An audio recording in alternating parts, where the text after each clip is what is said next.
এয়া দেখিছে এইখিনি হৈছে কঁঠালৰ পাত। তো সেই গাইছ আপোনালোক সকলোকে আজিৰ মোৰ অন্য এটা নতুন ভিডিঅ'লৈ স্বাগতম জনাইছোঁ।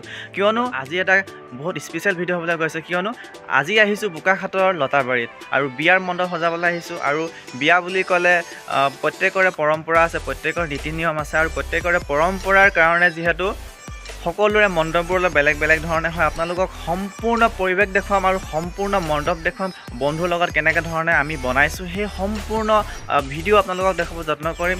যিসকলে প্ৰথমবাৰৰ বাবে মোৰ চেনেলটি ভিজিট কৰিছে, প্লিজ আপোনালোকে মোৰ চেনেলটি ছাবস্ক্ৰাইব এটা কৰি ল'ব আৰু কাষত থকা বেল আইকনটো প্ৰেছ কৰি ল'ব। আৰু যিসকলে মোৰ ভিডিঅ'টো চাই সঁচাকৈ একদম বহুত বেছি ভাল পাইছে, যদি মোৰ এই ভিডিঅ'টো লাইক কমেণ্ট কৰিব আৰু শ্বেয়াৰ কৰি দিব বন্ধুবৰ্গলৈ। এইটো মোৰ নতুন চেনেল হয়, আপোনালোকে যদি সাহস আৰু উৎসাহ দিয়ে মই আগবাঢ়ি যাবলৈ সাহস পাম আৰু বেছি উৎসাহ লৈ মই কাম কৰিব পাৰিম। সেয়ে আপোনালোকলৈ মোৰ অনুৰোধ, প্লিজ মোৰ চেনেলটি ছাবস্ক্ৰাইব কৰি ল'ব আৰু লাইক কমেণ্ট কৰিবলৈ আপোনালোকে নাপাহৰিব। তো ব'লক আজিৰ এই ভিডিঅ'টো আৰম্ভ কৰাৰ সম্পূৰ্ণ পৰিৱেশ দেখুৱাব যত্ন কৰোঁ। এয়া দেখিছে এইখিনি হৈছে কঁঠালৰ পাত, কলগছ আৰু কঁঠালৰ পাত দি আমি মণ্ডপ সাজিবলৈ আহিছোঁ।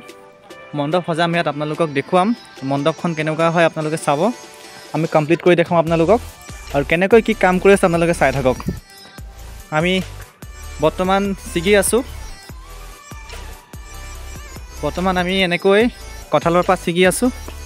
কঁঠালৰ পাতখিনি আমি কেনেকৈ এটা ডিজাইন দিম, কেনেকৈ ধৰণে লগাম আপোনালোকক সম্পূৰ্ণ দেখুৱাম মই।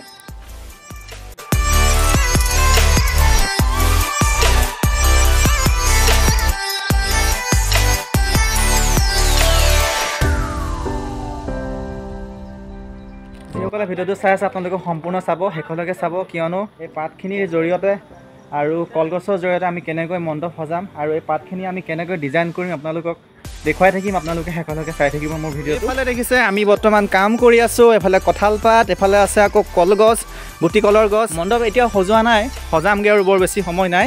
এতিয়া বস্তুখিনি আমি সাজু কৰিলোঁ, ধুনীয়াকৈ গোটাই কৰি হৈছে আৰু পেণ্ডেলৰ কাম কৰাসকলে পেণ্ডেলৰ কাম কৰি আছে। এয়া চাওক, এতিয়া কলগছ 5টা লগাই হ'ল আৰু আপোনালোকক দেখুৱাইছোঁ। চাওকচোন কেনেকুৱা লাগিছে বাৰু। আৰু মোক দেখিছে মই কিমান ঘামিছোঁ, কাৰণ বহুত গৰম উঠিছে, কাম কৰি আছোঁ।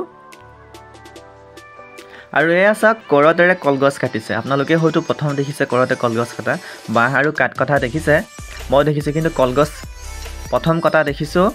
আৰু এয়া চাওক আমি কেনেকৈ ধৰণে সজাইছোঁ ইয়াত, আৰু এতিয়াও বহুত কাম বাকী আছে। আৰু এই কলগছত আমি কেনেকৈ কঁঠালৰ পাত লগাম, কেনেকৈ ডিজাইন কৰিম আপোনালোকে চাব। দেখিছে বৰ্তমান নিৰ্মাণ কৰি থকা হৈছে। এনেকৈ দুজনে আমি গোটেই ৰাতিখন কাম কৰি আছোঁ। আমাৰ লগত আৰু কোনো নাই, একচুৱেলি আমি কাম ধৰা দেৰি হ'ল। এনেকৈ নিৰ্মাণ কৰিব আমি চেষ্টা কৰিছোঁ। এয়া চাওক, বৰ্তমান কলগছৰ মণ্ডপ 50% সাজু হ'ল। এতিয়া চাওক, এয়া কঁঠালৰ পাতখিনি আমি কেনেকৈ লগাইছোঁ। সৰু সৰু পিন গজাল আপোনালোকে নিশ্চয় দেখিছে পেণ্ডেলত যি কাপোৰ মাৰে, এই পিন গজালৰ জৰিয়তে এনেকৈ আমি গোটেই কলগছজোপাৰ ওপৰত আমি এনেকৈ ধৰণে আমাৰ যিখিনি কঁঠালৰ পাত আছিল সেইখিনি আমি গুঠি দিছোঁ ধুনীয়াকৈ। দেখিছে আপোনালোকে এনেকৈ গুঠি দিয়া হৈছে। চাওক কেনেকৈ আমি সজাইছোঁ, এনেকৈ কঁঠালৰ পাতখিনি গুঠি দিয়া হৈছে। আৰু দুজনমান আছিলে, তেওঁলোকে অকণমান আমাক আধা ঘণ্টামান সহায় কৰিলে। এনেকৈ যথেষ্ট কষ্ট হয়, বহুত কষ্টৰে এইখিনি কৰিবলগীয়া হৈছে, আঙুলি বিষাই গৈছেগৈ গুঠি গুঠি। আৰু যিহেতু দুজনে কৰিছোঁ কাৰণে বহুত বেছি কষ্ট হৈছে। আৰু কষ্টৰ ফল সদায় মিঠা। যিকোনো কাম যদি কষ্টৰে কৰে, যদি আপুনি ধৈৰ্যৰে কৰে, সেই কামটো সুন্দৰ হয়। এনেকৈ আমি কলগছৰ ওপৰত যি কঁঠালৰ পাত আছে সেই কঁঠালৰ পাতখিনি আমি গুঠি দিছোঁ, ধুনীয়াকৈ সজাই তুলিব চেষ্টা কৰিছোঁ। এয়া দেখিছে এইখিনি হৈছে কঁঠালৰ পাত আৰু আমাৰ কাম সম্পূৰ্ণ হ'বলৈ হৈছে আৰু বেছি সময় নালাগে। দেখিছে আপোনালোকে ধুনীয়াকৈ আমি পাতখিনি লগালোঁ।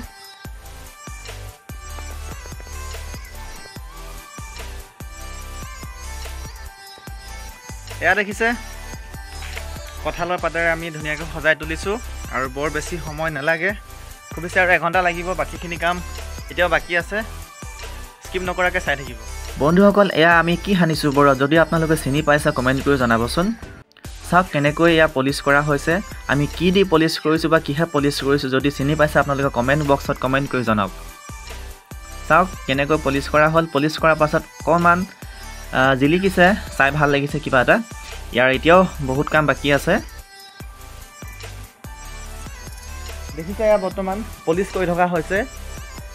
এয়া হৈছে মোহন মুণ্ডা, মোৰ বন্ধু। আমি একেখন গাঁৱৰে হয়, ওচৰ চুবুৰীৰ কাৰণে বিভিন্ন ধৰণৰ কাম আমি হাতত লওঁ আৰু বিভিন্ন অঞ্চলত আমাক এনেকৈ মাতি আনে কাম কৰিবৰ কাৰণে, আৰু আমিও সেইধৰণে কিবা এটা মাননি লওঁ আৰু কামটো কৰোঁ। আৰু দেখিছে এয়া বৰ্তমান মণ্ডপ সাজু হ'ল আৰু অকণমান কিবা এটা কাম আছে, সম্পূৰ্ণ আপোনালোকক দেখুৱাই আছোঁ। বন্ধুসকল, আপোনালোকে নিশ্চয় জানে যে মণ্ডপ এখন সজাব যাওঁতে বিভিন্ন ধৰণৰ বস্তু আৰু ফুলৰ প্ৰয়োজন হয়, নহ'লে মণ্ডপখন চাই ভাল নালাগে। আৰু সেই বস্তুবোৰ আমাক যোগাৰ কৰি নিদিয়াৰ বাবে আমাৰ কাম আমি ইমানতে শেষ কৰিছোঁ। বাকীখিনি কাম বিয়া ঘৰৰ মালিকে ৰাতিপুৱা কৰিম বুলি আমাক কথা দিলে আৰু সেইবাবে আমি ইমানতে আমাৰ কাম সামৰিছোঁ। ভাগৰ লাগিছে, বহুত বেছি ভাগৰ লাগিছে। ৰাতিপুৱালৈ এতিয়া ৰাতিপুৱা 5টা বাজিলে। কেনেকুৱা হৈছে আপোনালোকে কমেণ্ট কৰি জনাব।